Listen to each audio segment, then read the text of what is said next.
ये क्या हुआ? तुमने गाड़ी क्यों रोक दी आयुष? अरे रोकी नहीं बाबा, रुक गई है। तुम लोग रुको, मैं अभी चेक करके आता हूँ। आयुष ने गाड़ी चेक की तो गाड़ी का इंजन बुरी तरह से गर्म हो चुका था।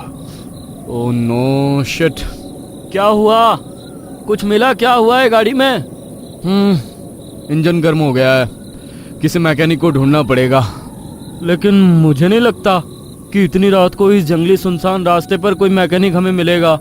तुम विनीत को कॉल करो ना, उसे अपनी लोकेशन भेज दो, वो मैकेनिक यहाँ भेज देगा। अरे कहाँ से कॉल करूँ, नेटवर्क ही नहीं है फोन में।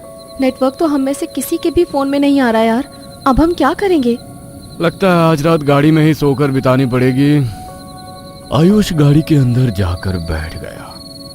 तभी योगेश ने कविता और कीर्ति को छेड़ने के लिए भूत प्रेत की बातें करनी शुरू कर दी।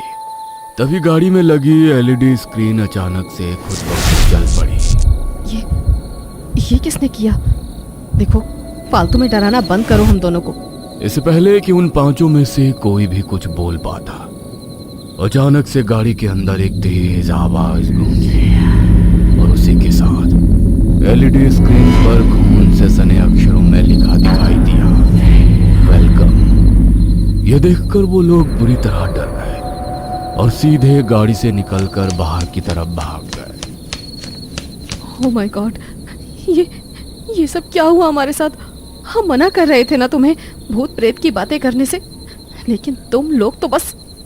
एक मिनट, वो देखो सामने कोई बिल्डिंग है, शायद लाइट जल रही है। अब गाड़ी तो सुबह से पहले ठीक होने वाली नहीं, और गाड़ी में अभी जो हुआ उसे देखकर लगता नहीं है कि ये दोनों अब कार में बैठेंगी। चुप करो तुम। अरे बाबा, मजाक कर रहा हूँ, बस सॉरी। हाँ ठीक है, लेकिन वहां पर जाना ठीक रहेगा क्या? अगर वहां पर भी कोई खतरा हुआ तो? अरे कुछ नहीं होगा यार, और वैसे भी इस टाइम यहाँ पर गाड़ी में रुकना ठीक नहीं है। किसी चोर उचक्के की नजर पड़ गई तो लेने के देने पड़ जाएंगे। आयुष की ये बात उन लोगों को ठीक लगी, जहां पर उन्हें वो रोशनी दिखाई दे रही थी। उस बिल्डिंग तक पहुंचने के लिए सामने से जंगल का एक कच्चा रास्ता गुजर रहा था। वो लोग उस रास्ते की तरफ बढ़े, मगर जैसे ही वो रास्ता शुरू हुआ तो सामने उन्हें वहां एक बोर्ड नजर आया, जिस पर खून से सने अक्षरों में एक चेतावनी लिखी हुई थी। कविता का ध्यान उस बोर्ड पर पड़ा।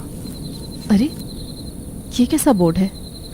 डू नॉट एंटर, जो अंदर गया वो कभी बाहर नहीं आया। ओह माय गॉड, इस बोर्ड पर तो वार्निंग लिखी है, और वार्निंग का मतलब है कि अगर हम अंदर गए तो कभी नहीं लौटेंगे। प्लीज तुम लोग वापस चलो यहाँ से। हाँ, अगर चोर मिला तो उससे हम पांचों मिलकर भी लड़ सकते हैं, लेकिन अगर कोई भूत टकरा गया तो पक्का मौत है आज हमारी। अरे यार चुप करो तुम दोनों, तुम जैसे पिद्दियों को डराने के लिए लगाया होगा किसी ने ये बोर्ड। कुछ नहीं है यहाँ पर, और अगर कुछ होता ना तो हम पांचों उस पेड़ पर लटके होते अभी। लड़कों ने उनकी बात को मजाक में टाल दिया और वो वहां से आगे उस बिल्डिंग की तरफ बढ़ गए। वो वहां पहुंचे तो पता चला कि ये एक हॉस्पिटल की बिल्डिंग है।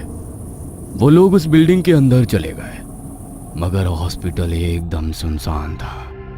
तभी अचानक हॉस्पिटल का दरवाजा अपने आप तेज झटके के साथ बंद हो गया और वहां पर जल रही लाइट अचानक से फ्लिकर करने लगी और एक अजीब सी आवाज वहां गूंजने लगी। ये सब क्या हो रहा है यहाँ पर? और ये कैसी आवाज है? तभी अचानक फ्लिकर करती वो लाइट बिल्कुल बंद हो गई और वहां बहुत सारे लोगों के एक साथ चीखने की आवाजें उन्हें सुनाई देने लगी। वो आवाजें इतनी तेज थीं कि मानो उन सब के कान के पर्दे फट जाएंगे। कीर्ति के कानों से खून बहने लगा। तभी वो आवाज रुकी और वहां का तापमान इतना गिर गया जैसे किसी ने उन्हें डीप फ्रीजर में डाल दिया हो। उन लोगों को अब एहसास हो चुका था कि वो वहां पर अकेले नहीं है, कोई अतृप्त शक्ति वहां जरूर है। शिवम को अपनी गर्दन पर किसी की गर्म सांसें महसूस हुई और एक हाथ उसके कंधे पर आकर रुक गया। तभी वो जोर से चिल्लाया और बंद हुई लाइट अचानक से बिल्कुल ठीक हो गई। तभी आयुष की नजर फर्श पर पड़ी। फर्श पर खून के ऐसे निशान थे जैसे किसी को जख्मी हालत में वहां से घसीट कर ले जाया गया हो। ये निशान, जब हम अंदर घुसे थे तब तो ऐसे कोई निशान यहाँ पर नहीं थे। और ये योगेश कहाँ है? कहीं ये निशान? नहीं, ये नेगेटिव मत सोचो प्लीज, योगेश को कुछ नहीं हुआ। अरे लेकिन अगर वो यहाँ नहीं है तो लगता है वो किसी मुसीबत में है, हमें जल्दी ढूंढना होगा उसे। वो लोग योगेश को आवाज लगाते हुए उसे हर जगह ढूंढने लगे, लेकिन वो उन्हें ग्राउंड फ्लोर पर कहीं नहीं मिला। तो वो उसे ढूंढने के लिए वहां के फर्स्ट फ्लोर पर चले गए। तभी वहां भी उन्हें खून के ठीक वैसे ही निशान एक कमरे की तरफ जाते दिखाई दिए। निशान देखकर वो चारों भी उसी कमरे की तरफ दौड़े तो अंदर उन्हें किसी की परछाई नजर आई, लेकिन वो परछाई धीरे धीरे करके बिल्कुल छोटी हो गई। तभी उन्हें अंदर से योगेश के चीखने की आवाज सुनाई दी। तो बिना देरी किए वो सब जल्दी से अंदर की तरफ दौड़ गए, मगर अंदर का नजारा देखकर उन सबके पैरों तले से जमीन खिसक गई। सामने एक शरीर पड़ा था जिसकी गर्दन पीछे की तरफ घूमी हुई थी।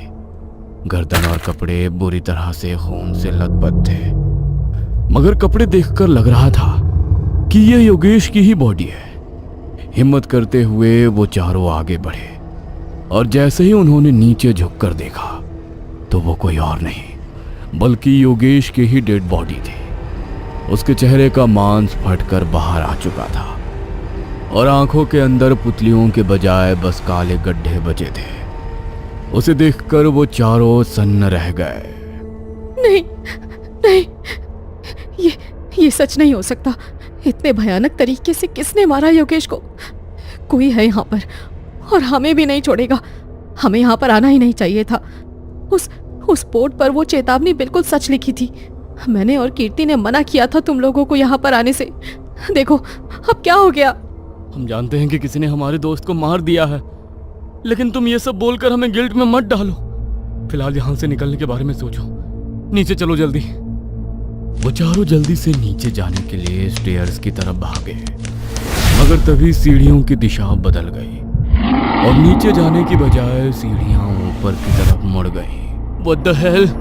ये सब क्या हो रहा है हमारे साथ? अब हम नीचे कैसे जाएंगे?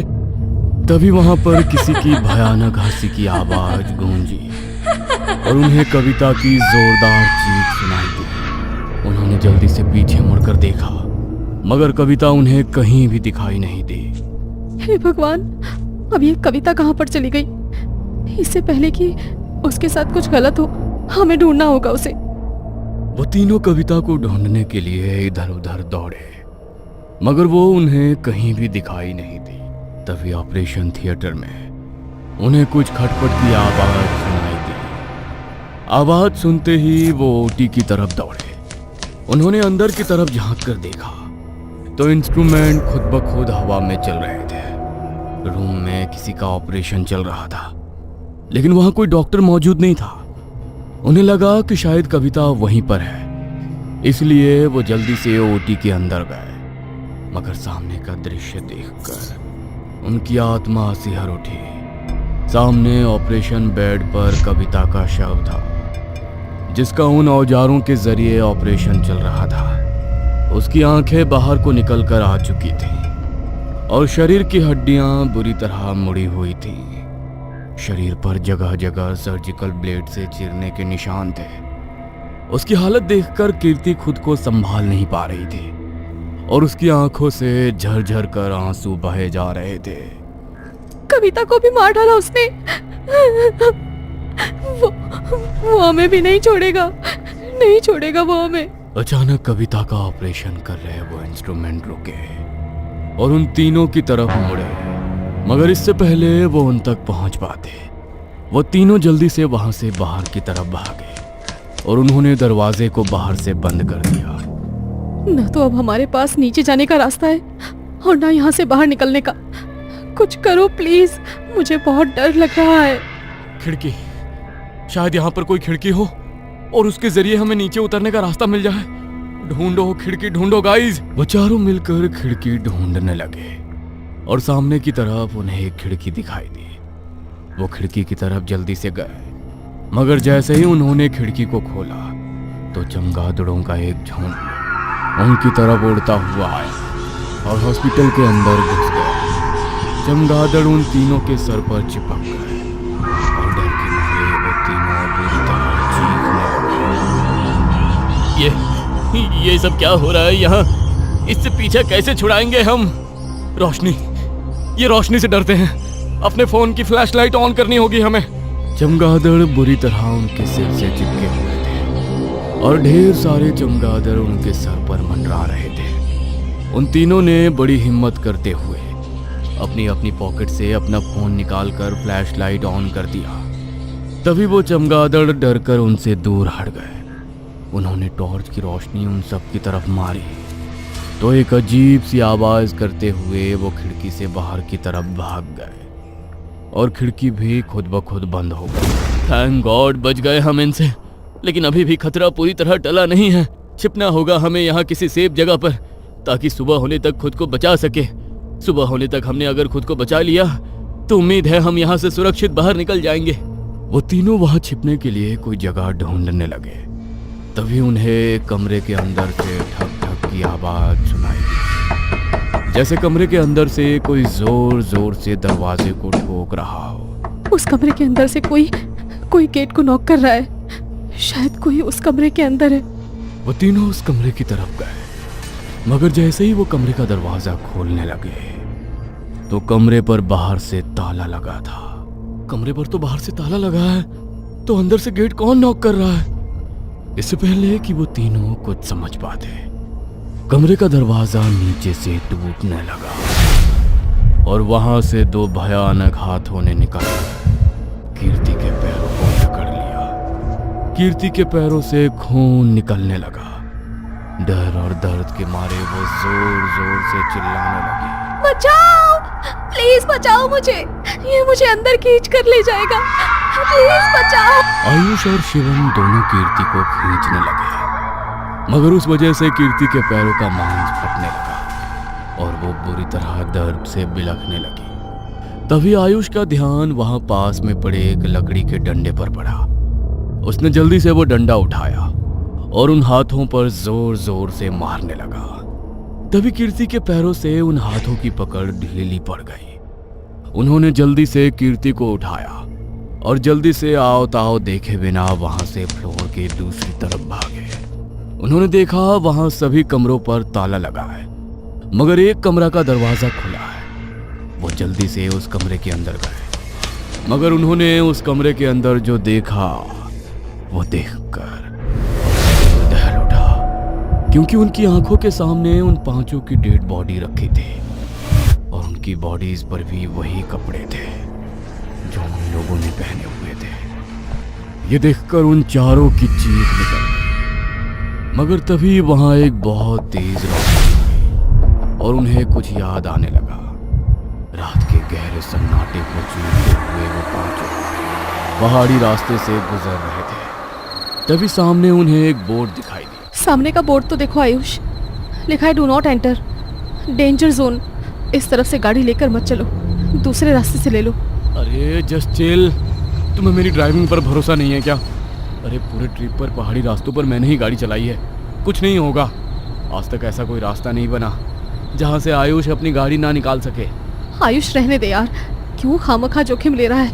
कुछ ऊंच नीच हो गई तो लेने के देने पड़ जाएंगे। सबने आयुष को वहां से गाड़ी निकालने के लिए मना किया, लेकिन आयुष ने किसी की बात नहीं सुनी और गाड़ी को डेंजर जोन के रास्ते की तरफ बढ़ा दिया। वहां सिर्फ इतना रास्ता था कि एक गाड़ी वहां से निकल सके, लेकिन पहाड़ के घुमावदार रास्ते और रात के अंधेरे की वजह से आयुष का बैलेंस बिगड़ा और उनकी गाड़ी सीधी खाई में जाके। इस घटना को घटे आज पूरे 3 महीने बीत चुके हैं, लेकिन आज भी उन पांचों की आत्मा उन्हीं जंगली रास्तों, खाई और उस हॉस्पिटल के बीच में भटक रही हैं। इसलिए कहा जाता है कि कुछ चेतावनियां महज चेतावनियां नहीं होती, उनके पीछे